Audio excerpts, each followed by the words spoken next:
El Complejo Teatral de Buenos Aires y el Banco Ciudad presentan un ciclo de entrevistas cercanas con artistas emblemáticos de los 60 años del Teatro San Martín.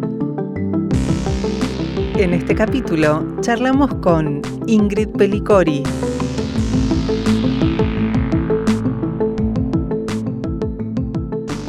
Hola Ingrid, buenas tardes, ¿cómo estás? Hola Marco, ¿Todo bien, muy bien? bien, muy bien. Dentro de todo, no me Dentro puedo de todo. quejar. Sí, por Exacto. supuesto preocupada por cómo evoluciona todo esto y por todas las consecuencias que trae, pero en mi caso llevándola bien, bastante bien. Bien, buenísimo. Se cumplen 60 años del Teatro San Martín, un teatro que en tu vida tuvo una importancia increíble, ya hemos charlado de eso y me encanta poder tener esta oportunidad para volver a hablar con vos sobre el Teatro San Martín. ¿Qué es el Teatro San Martín para vos, Ingrid?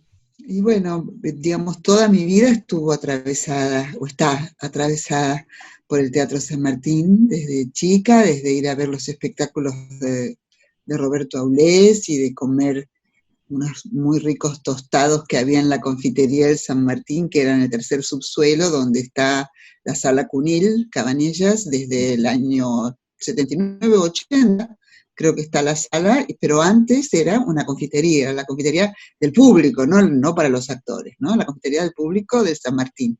Claro. Y después, por instancia de Kibe Stipe, se convirtió en esa sala en la que además me tocó trabajar mucho porque la amo. Bueno, eso como las primeras cosas. Después, por supuesto, mi padre, Ernesto Bianco, trabajó allí, así que lo he visto mucho básicamente Un enemigo del pueblo, que hizo junto a Héctor Alterio, dirigidos por Durán, que fue un espectáculo extraordinario, de enorme éxito. Y después, bueno, Cyrano de Bergerac, que fue la última obra que hizo papá, que era también así, fue un suceso. Cyrano fue un suceso. ¿Tenés así recuerdos ¿Sí? de ir desde muy chica a verlo? ¿Hay así alguna ¿A imagen papá? dando vueltas? Sí. Sí, sí, sí, sí, sí. Sí, siempre lo vi. Lo que pasa es que hubo una obra en particular, que yo tenía 11, que me volvió loca y que la vi más de 40 veces y que era El hombre de la Mancha, porque era esta versión musical del Quijote que lo hacía junto a Nati Mistral. Y eso me volvió loca, porque para un chico la historia del Quijote en comedia musical, y con esas músicas hermosas y con el trabajo de papá que era increíble. Así que ahí me agarró la locura. Pero si no, veía una vez las obras, 2 veces máximo, ahí me agarró como el ataque. Pero sí, siempre lo veía, por supuesto, y sé que con mi hermana estuvimos haciendo y haremos de nuevo cuando se pueda, una obra documental sobre nuestra familia que se llama Ujú, Papá Bianco y los Alonso, ujú. y ahí, entre otras cosas, contamos.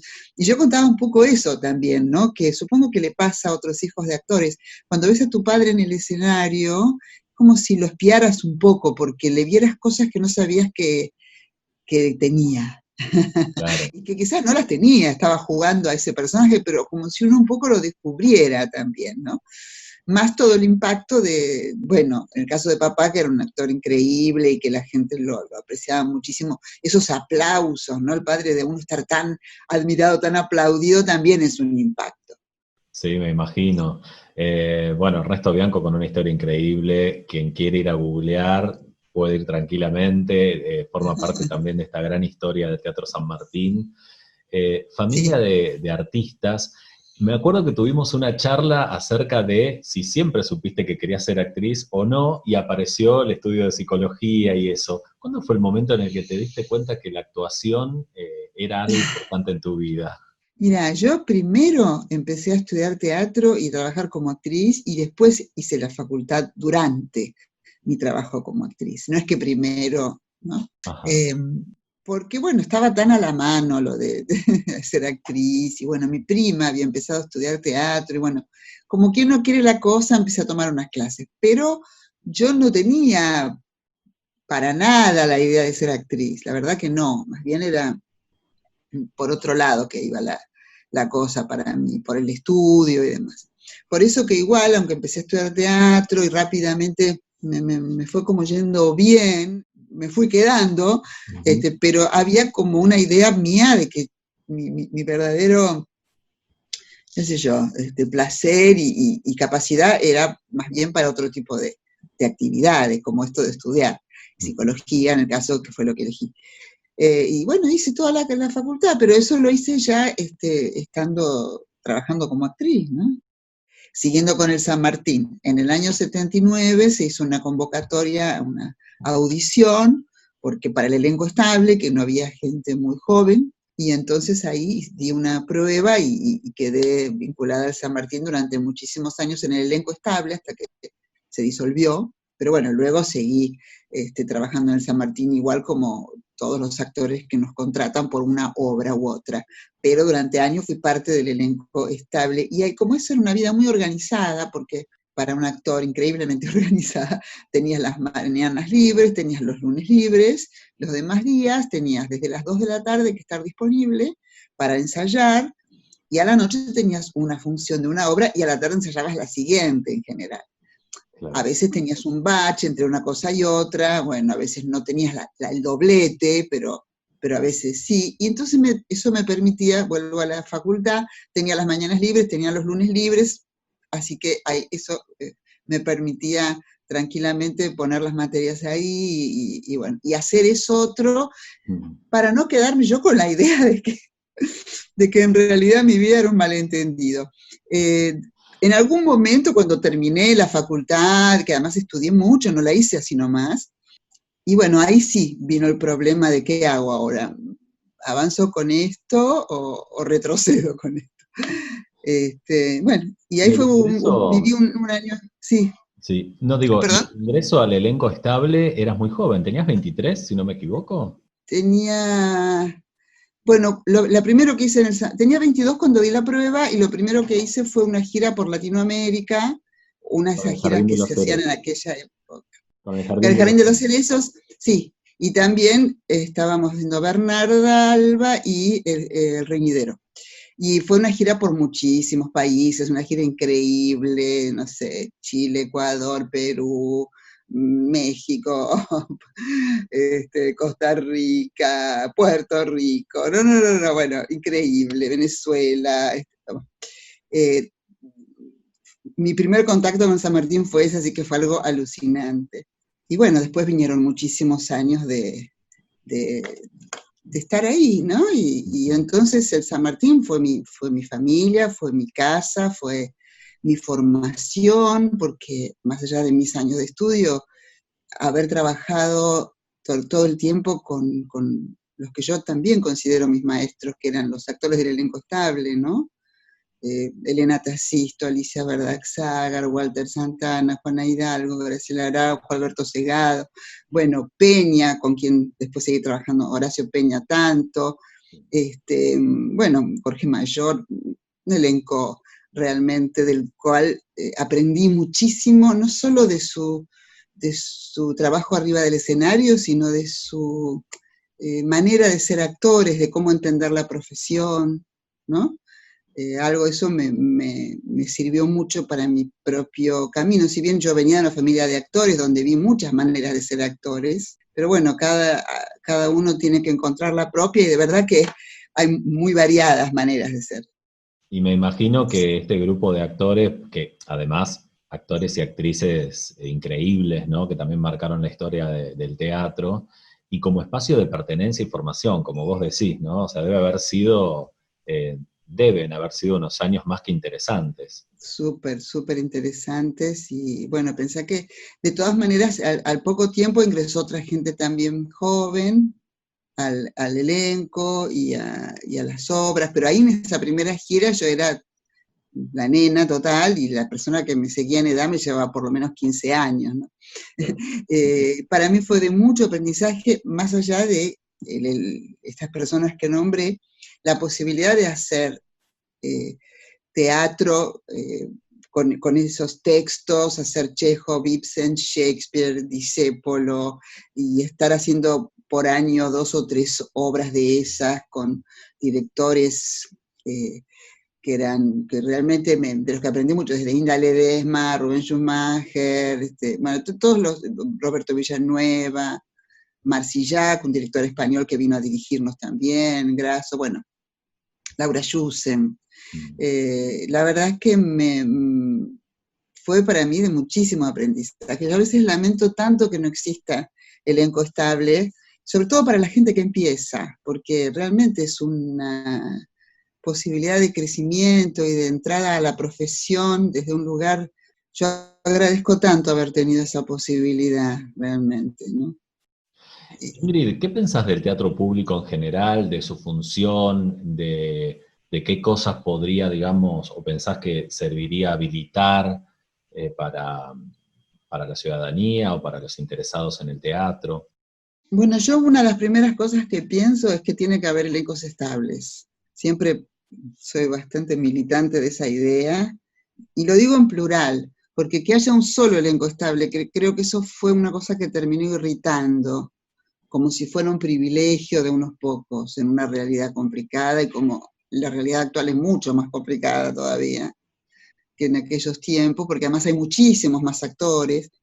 Bueno, pero yo pienso que, no sé, 5 o 6 elencos estables en Buenos Aires tendría que haber, por concurso, por 2, 3 años, no, tampoco eterno, no sé, encontrarle la manera, pero pienso que es algo que, más allá de que por supuesto sería una posibilidad para los actores que se quieran dedicar al teatro, tener una posibilidad viable, porque no existe. Nosotros nos llenamos la boca en la Argentina de qué buen teatro hay, hoy en la ciudad qué buen teatro hay, y resulta que no es una profesión viable para una persona que empieza. Hasta ser cantante de ópera, pues sí, bueno, de última aspiro al Colón, pero ser un actor que se quiere dedicar al teatro realmente es muy complicado. Entonces, eso por un lado más sindicalista, digamos. Pero por otro lado, pienso que las producciones, cuando nosotros vemos acá, cuando venía, qué sé yo, Mushkin o Peter Brook, o incluso Sturba con sus elencos, y nos maravillamos, Peter Brook, nos maravillamos de lo que hacen, y bueno, son elencos que vienen trabajando juntos, que vienen compartiendo códigos, compartiendo desafíos, internándose cada vez en nuevas posibilidades que se basan también mucho en lo que ya han hecho antes y en ese conocimiento.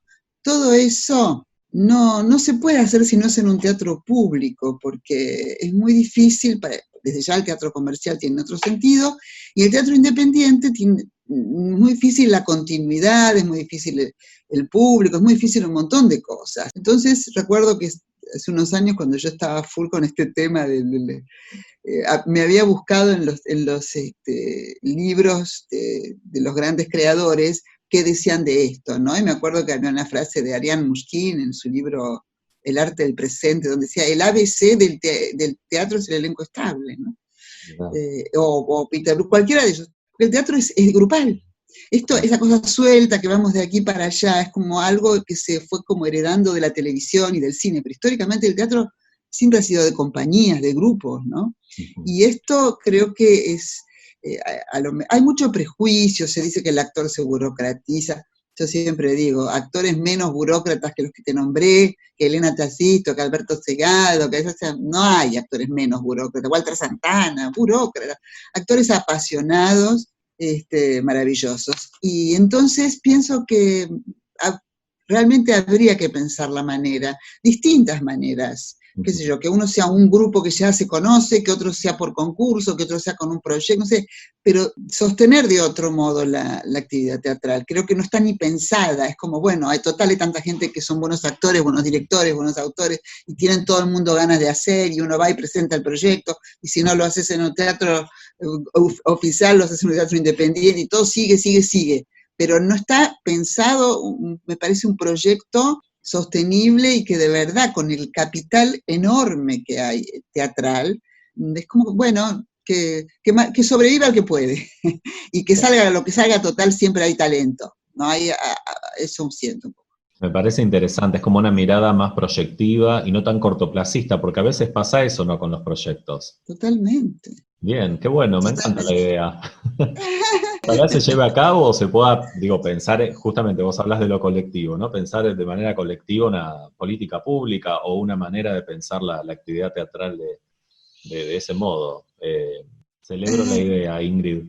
Eh, Te quería preguntar sobre este momento que estamos atrás, o sea, el podcast lo estamos grabando con el motivo de los 60 años del Teatro San Martín, pero en un contexto que sorprendió mundialmente, que es la pandemia por el COVID-19, y de alguna u otra manera vimos modificada nuestra realidad, nuestra cotidianeidad, nuestro día a día. Pero seguimos trabajando y mucho desde casa. ¿Cómo fue en tu caso? ¿Se crearon nuevas ideas, reflexiones? ¿Hubo un momento de parálisis o una sobreactividad? ¿Cómo lo viviste o cómo lo estás viviendo? No, yo lo viví bien, qué sé yo, la verdad que lo viví bien. Creo que porque lo acepté. Lo acepté que este es el momento que es así y bueno, me adapto. Tengo un gen medio adaptable, entonces bueno, me adapto.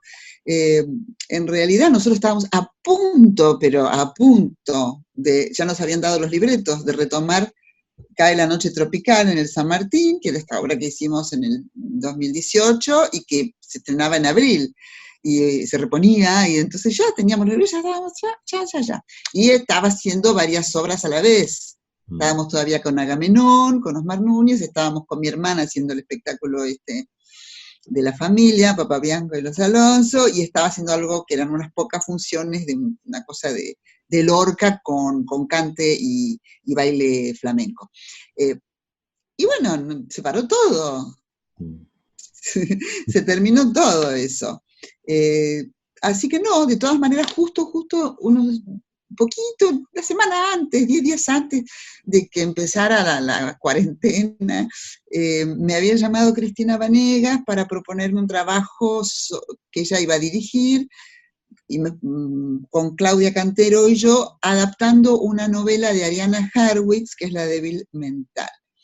Y, y bueno, llegamos a tener una reunión y después vino este parate, pero la verdad es que nos vino bien porque por Zoom usamos todo este tiempo para hacer la versión, que quizás nos hubiera llevado más tiempo sin esta circunstancia, porque, bueno, en el medio de las otras actividades nos hubiera costado encontrarnos la cantidad de veces que nos hemos encontrado por Zoom, cada una desde su Claro. casa, y con tiempo, así que, bueno, pudimos avanzar muchísimo con eso.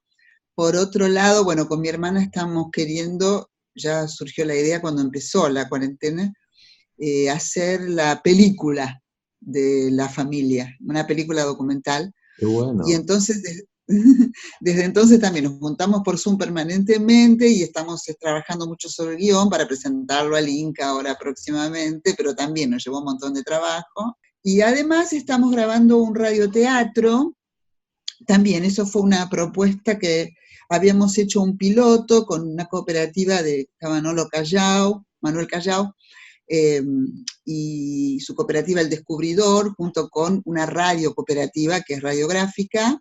Habíamos hecho un piloto en febrero del 19 Ujú. y ahí quedó, bueno, quedó como a la espera. Y ahora, con estas circunstancias, fuimos como retomando la posibilidad de hacerla hasta que se encontró un mecanismo. Es un elenco que está Arturo Bonín, Anaí Gada, Alejo Ortiz, Julieta Ballina, bueno, Manolo Callao y yo.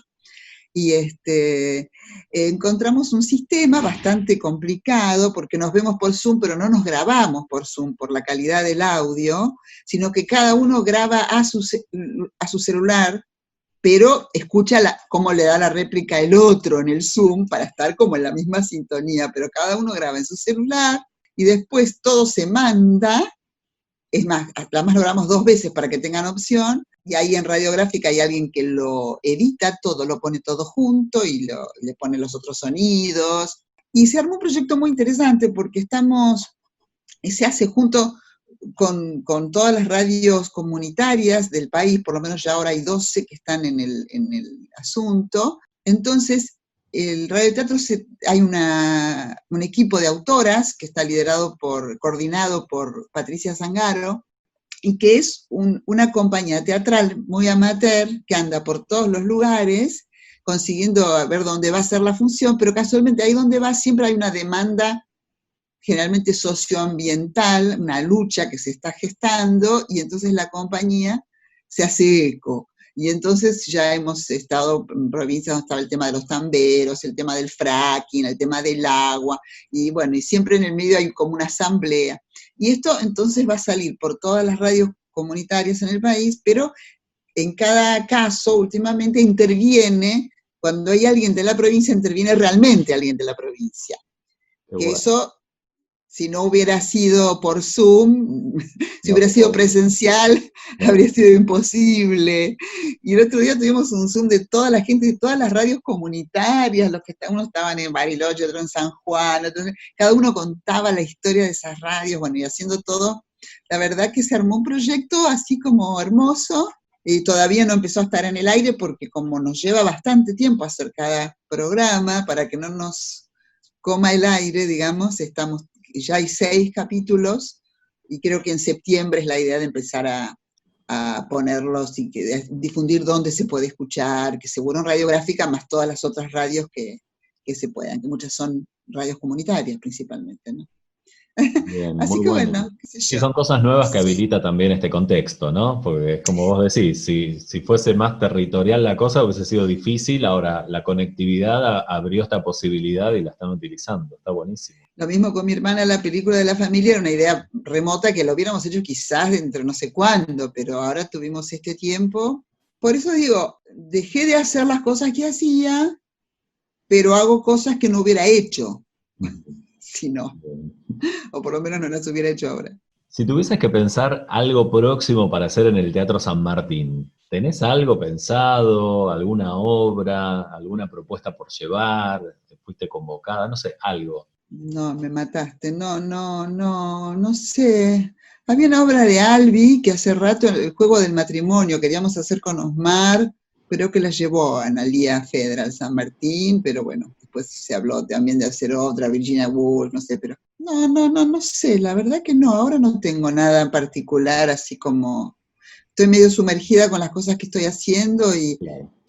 tenía también para este año un proyecto, íbamos a hacer el Zoo de Cristal en la Cooperación, dirigido por Gustavo Pardi, para agosto, y bueno, eso también quedará para el año que viene. Me siento más bien atiborrada de proyectos porque se fue acumulando todo lo que había este año, lo Claro. que iba a ser para el año que viene, y bueno, hay que darle lugar a todo. Vamos a ver cuándo, porque si no se siguen acumulando los proyectos que uno sigue preparando en estas circunstancias, pero bueno, no, en el San Martín, qué sé yo, siempre quiero volver y siempre quiero hacer cosas allí porque es un lugar que amo, toda su gente, toda la gente que trabaja ahí, de los técnicos, la gente de las oficinas, los talleres.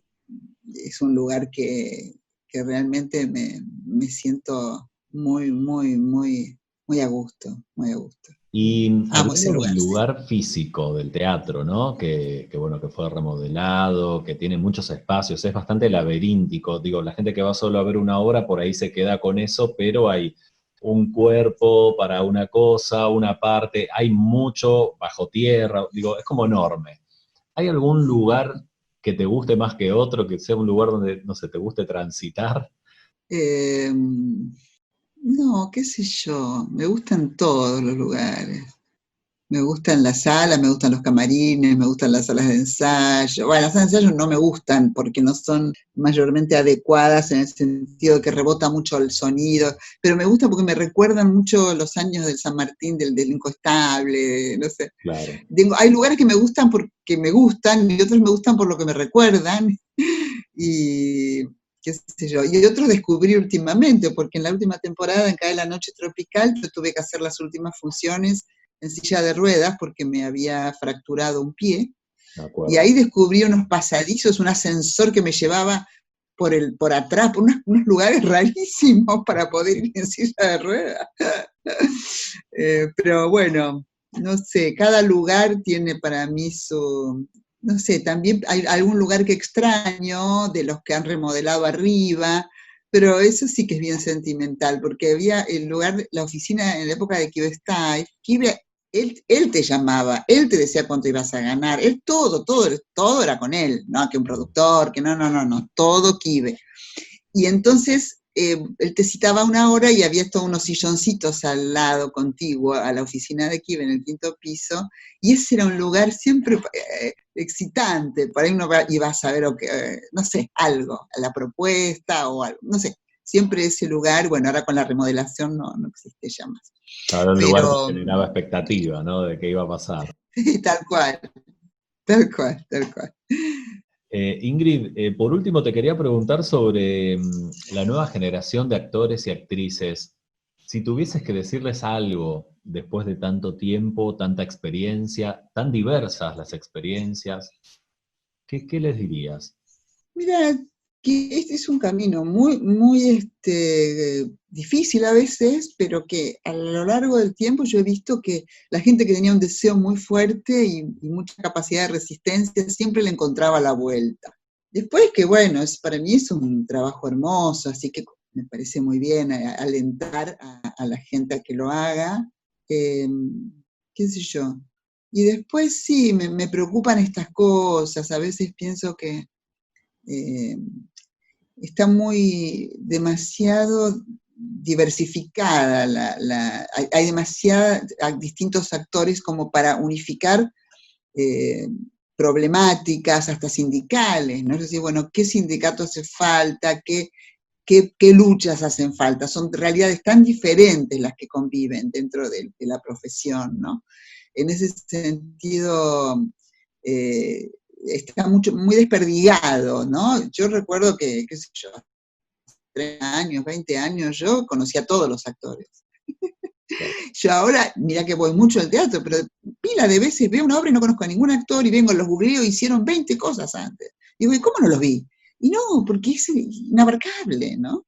Entonces, eso es maravilloso, por un lado, pero por otro lado, arma como un panorama ya muy difícil esto que te digo, de encontrar solución a ciertos problemas, o de encauzar, o de proponer, porque son demasiadas realidades, demasiado diversas. Y también se trabaja de modo muy precario muchas veces. Y bueno, eso es una pena.